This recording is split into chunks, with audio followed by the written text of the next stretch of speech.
चुनावों के परिणामों की समीक्षा और उनसे मिले फीडबैक के बाद अब आरएसएस ने नई रणनीति बनाई है। आरएसएस का फोकस अब युवाओं पर है।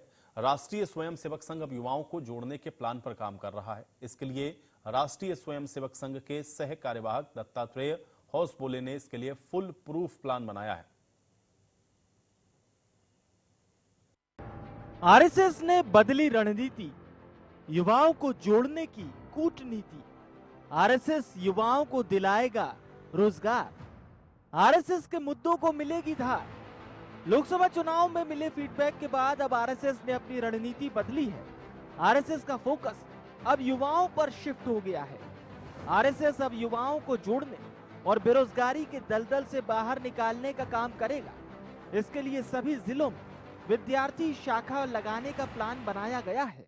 लोकसभा चुनाव में मिले फीडबैक के बाद अब राष्ट्रीय स्वयंसेवक संघ यानी कि आरएसएस युवाओं और रोजगार पर फोकस करेगा। जिस तरीके से लगातार बैठक हो रही हैं और अब आरएसएस का मेन एजेंडा और मेन फोकस आपको बता दें कि युवाओं और रोजगार की तरफ बढ़ गया है। संघ पहली बार रोजगार बढ़ाने की योजना पर भी काम कर रहा है। इसमें संघ के संपर्क के व्यवसायियों और उद्योगपतियों के बीच रोजगार सृजन को लेकर चर्चा की जाएगी। इसमें अलग अलग तरह के रोजगार दिए जाएंगे। छोटे छोटे कुटीर उद्योग शुरू करने में भी संघ गाइड करेगा।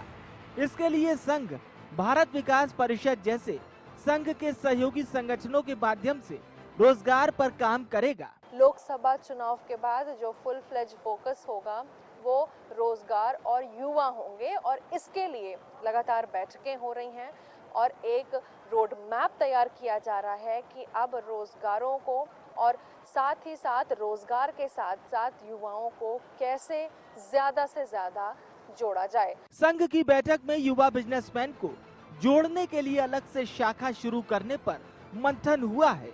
इसके लिए सुबह युवा बिजनेसमैन और एस्टैब्लिश बिजनेसमैन के लिए अलग अलग शाखाएं शुरू होंगी।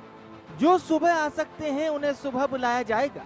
अगर वो सुबह नहीं आ सकते तो साप्ताहिक मिलन कार्यक्रमों में भी उन्हें बुलाया जा सकता है। इसके अलावा विद्यार्थियों के बीच संघ का काम बढ़ाने के लिए स्कूल कॉलेजों में संपर्क अभियान बढ़ाया जाएगा। खास रणनीति के तहत पूर्वी उत्तर प्रदेश में आरएसएस प्रचारकों के केंद्र में बदलाव किया गया है। चुनाव के बाद से ही आरएसएस लगातार एक्शन में है और ताबड़तोड़ बैठकें कर रहा है।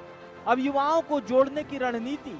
बहरहाल अब देखने वाली बात है कि आरएसएस की रणनीति चुनावी दांवपेच पर कितनी कारगर साबित होती है। लखनऊ से निकिता सरीन के साथ news desk, India news Uttar Pradesh Uttarakhand.